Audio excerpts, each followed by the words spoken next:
Hello and welcome to Unpreachy, a podcast of homilies from St. John Chrysostom Parish. Today, Father Brian Zumbrum reflects on John chapter 2, verses 1 to 11. The Gospel reading for Sunday, January 19th, 2025. So at this point in my life, I have been to a lot of weddings, and I struggled to think of even one that went perfectly. There was a wedding in which I tripped over a fan on the floor and wiped out in the sanctuary in front of the entire congregation. Oh wait, that was my brother's wedding, so that video is now just family lore that gets watched on a regular basis. Then there was a wedding which the DJ never showed, and so I learned a whole new skill set as I made a playlist run as we frantically tried to find a DJ at 7 p.m. on a Saturday night. Then there was a wedding in which it rained so hard that a waiter had to stand on the table and push the water off the roof so it didn't collapse on the bridal table. Then there was a wedding in which they forgot the bridal bouquet at the hotel an hour down the mountain in the middle of winter.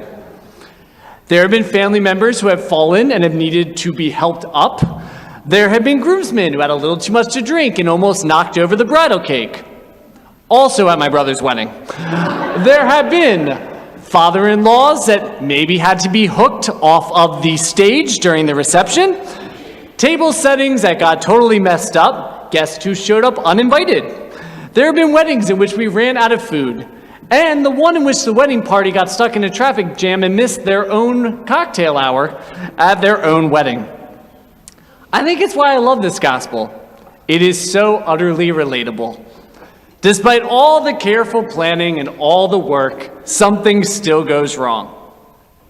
And yet the power I find in this miracle story is not the changing of water into wine, although that's very cool and a party trick I wish I possessed. It's the fact that all these people saw that something was going wrong and chose to do something about it. From Mary to Jesus to the servants, each had a role to play in righting this wrong, in making their small corner of the world slightly better, with a little more joy and a little less embarrassment and shame. It seems fitting to me that we hear these readings on the eve of our annual commemoration of MLK. Because Martin Luther King was certainly not alone in seeing the wrongs in the world around him. The racism and militarism, the exploitation of the poor and laborers, and the uncomfortable accommodation of Christianity to our nation's status quo. But unlike so many others who wrung their hands and wondered when God was going to intervene to do something about this, he simply started to do something to right those wrongs. And in so doing, he found himself joined by countless ordinary Americans who chose to do the same, who began to march and protest, organize and boycott, who began to vote and sit and refuse to move, who endured and persisted, who bore the police baton and the fire hoses, the incarceration and the pay cuts, the bombings and lynchings and vitriol. All so that their small corner of the world would be a little better, a little more just, a little more of a reflection of the kingdom of God. My friends, is not this same work now entrusted to us? To use the innumerable gifts we have each received to do the work of righting the wrongs that stubbornly persist among us.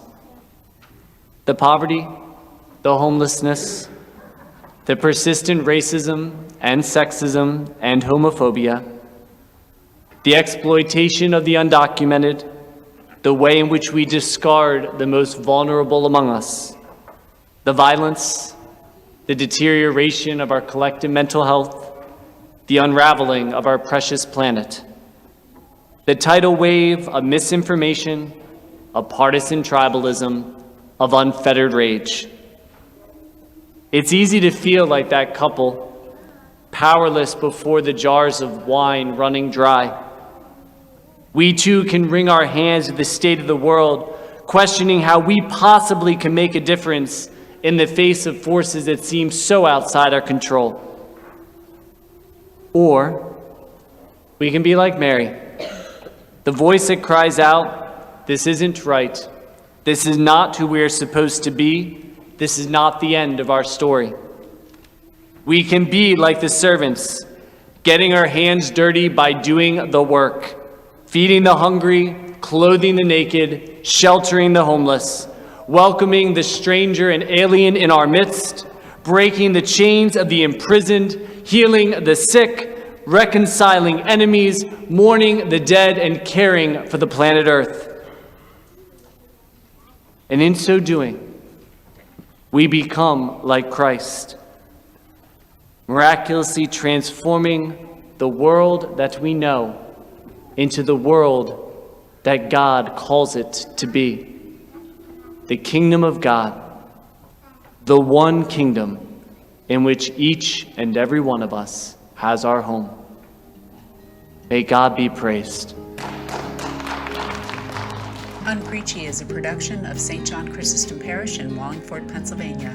Visit us at sjcparish.org. If you enjoyed this episode, please share it with a friend. This podcast was produced by Brendan Lorden with music by Skytoes on Upbeat. Thanks for listening. Be well.